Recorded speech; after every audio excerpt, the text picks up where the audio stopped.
আওয়ামী লীগের আমলের ৩ নির্বাচন নিয়ে রয়েছে নানা বিতর্ক।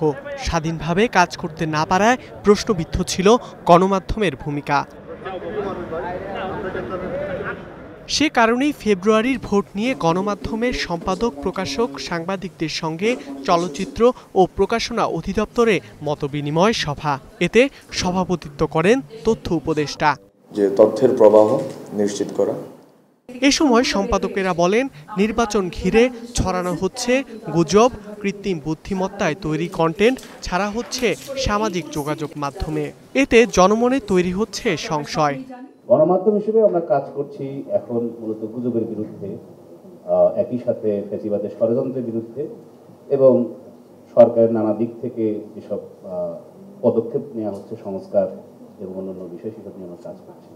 কিন্তু যেটি এখন সামনের কাজ সেটি হচ্ছে নির্বাচন। এরপরেও বড় আলোচনার বিষয় হচ্ছে পথে ঘাটে, মাঠে প্রান্তরে, হাটে বাজারে সব জায়গায় যে নির্বাচন কি হবে, এই নির্বাচন কি হবে, এই প্রশ্নটা ছড়িয়ে দেওয়ার জন্য এবং এই ন্যারেটিভ তৈরি করার জন্য আপনি অবশ্যই সচেতন আছেন। আপনি দেখবেন যে একটা গোষ্ঠী অনলাইনে ব্যাপকভাবে বলে যাচ্ছে, প্রতিদিনই বলে যাচ্ছে, দেশে একটা পার্ট, বিদেশে একটা পার্ট।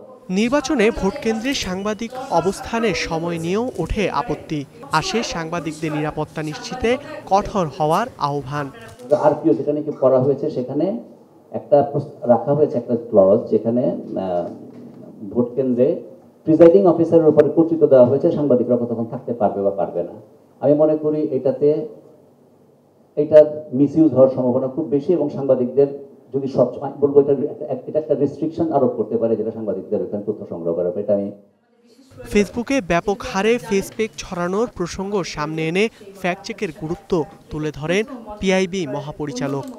আমরা দেখেছি যে 130টা আমার গত মাসের হিসাব, এখন এটা আরো বেড়েছে। ফেসবুকে 130টা ভুয়া পেজ যে আচরণ করছে সেজন্য একটা নিউজ পেজ। সে 2024-এর আগস্টের আগে সে হয়তো ছিল একটা পর্যটনের, অথবা ছিল ফ্যাশনের, অথবা ছিল ভুরুঙ্গামারি, ভালোবাসি ভুরুঙ্গামারি। সে এখন একটা নিউজের নাম নিচ্ছে।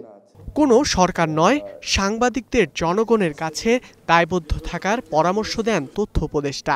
বলেন, জনমনে আস্থা তৈরিতে নির্বাচনে কি হচ্ছে তার সবই প্রচারের ব্যবস্থা রাখতে হবে। এবারে নির্বাচনটাকে আন্ডার ইউর ওয়াচ এবং জনগণের সামনে অলওয়েজ লাইভ, যে জনগণ দেখতে পারবে আসলেই কি করতেছে, এইভাবে করে গড়ে তুলতে হবে। আস্থাটা ফেরত আনতে হবে গণমাধ্যমে এবং নির্বাচনী ব্যবস্থা। যে আসলে আমাদের কমিউনিটিকে নিজেরাই ঠিক করতে হবে যে আমরা স্বাধীন থাকতে চাই। আমরা আসলে সরকার কি আসবে না আসবে এটা আমরা দেখতে চাই না, বরং আমরা হচ্ছে জনগণের কাছে দায়বদ্ধ থাকতে চাই।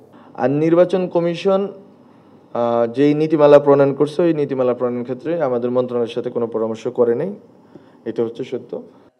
মব প্রতিরোধে গণমাধ্যম ভূমিকা রাখতে পারে, তাই সংবাদ প্রচারে আরও সতর্ক হওয়ার আহ্বান জানান তথ্য উপদেষ্টা। ধ্রুব ইকরামুল, স্টার নিউজ, ঢাকা।